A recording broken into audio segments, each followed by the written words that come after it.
Është e ditur se grupi parlamentar i LDK-s javën e kaluar kur është qyrtua projekt ligji mbi amnestinë, në parim ka përkrahur dhe ka qenë për aprovimin e tij,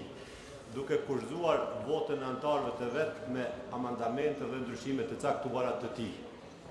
Po ashtu edhe sot, grupi parlamentar i LDK-s e përkrah aprovimin e draftligjit mbi amnestinë,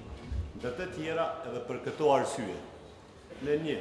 se pari, për shkak se ky projekt ligj është paraparë si njëri prej veprimeve që duhet ndërmarrë sipas planit për zbatimin e marrëveshjes ndërmjet Kosovës dhe Serbisë,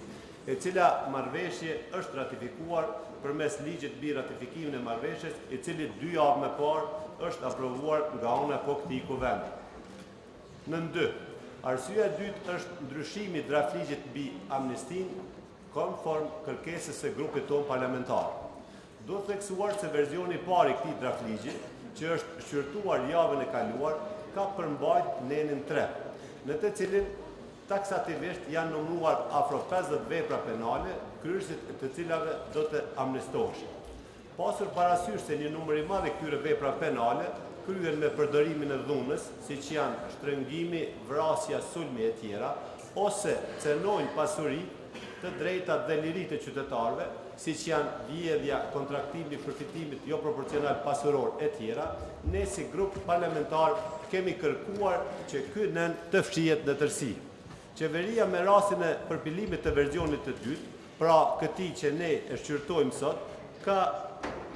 përfillur kërkesën tonë duke fshirë nenin 3 në tërësi, gjë që është edhe arsyeja e dytë për aprovimin e këtij drafti. Arsyeja e tretë qëndron në faktin se pas publikimit të versionit të parë të draftligjit mbi amnestinë, u debatua për të shumë në qarqe të ndryshme, si politike ashtu edhe jo qeveritare, nga personalitete dhe ekspertë të ndryshëm. Si pasojë e debateve të tilla, ishte krijimi i perceptimit të gjerë se me këtë draftligj do të amnestohen kryesit e vepra penale të vrasjeve, përfshirë edhe vrasjet e zyrtarëve dhe aktivistëve politikë. Andaj, grupi ynë parlamentar, me qëllim që të garantoj të gjithë qytetarët e Kosovës, familjarët e viktimave të vrasjes, si dhe familjarët e aktivistëve dhe zyrtarëve të vrarë të LDK-s, kërkoj që versionit të parë të këtij draftligji t'i shtohet një paragraf apo një dispozit në të cilën decidivisht do të theksohet se nuk do të amnestohen kryesit e vepra penale kundër jetës dhe trupit. Qeveria e Kosovës në ndërkohë ka aprovuar edhe këtë kërkesë të grupit tonë parlamentar, ashtu që në paragrafin 1.3 të nenit 4 të draftligjit që sot jemi duke shqyrtuar, ka inkorporuar këtë dispozit. Citoj, amnistia nga cila do vepër penale e përmendur në këtë ligj nuk do të aplikohet për veprat penale që kanë rezultuar me lëndim të rënd trupor ose me vdekje. Pikërisht kjo dispozit e këtij ligji ju garanton të gjithë familjeve të vrarëve, por edhe të gjithë kosovarëve se me këtë ligj nuk do të amnestohet asnjë vrasës, pavarësisht përkatësisë së tij etnike, moshës, kohës së kryerjes, vendit të kryerjes apo viktimës së tij.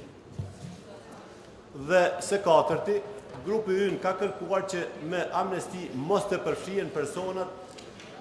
të afërt me qeveri dhe zyrtarë tjerë publik, të cilët janë pasuruar duke kryer vepra penale të keqpërdorimeve të autorizimeve në ekonomi dhe të vepra tjera të ngjashme kundër ekonomisë dhe pasurisë së vendit tonë.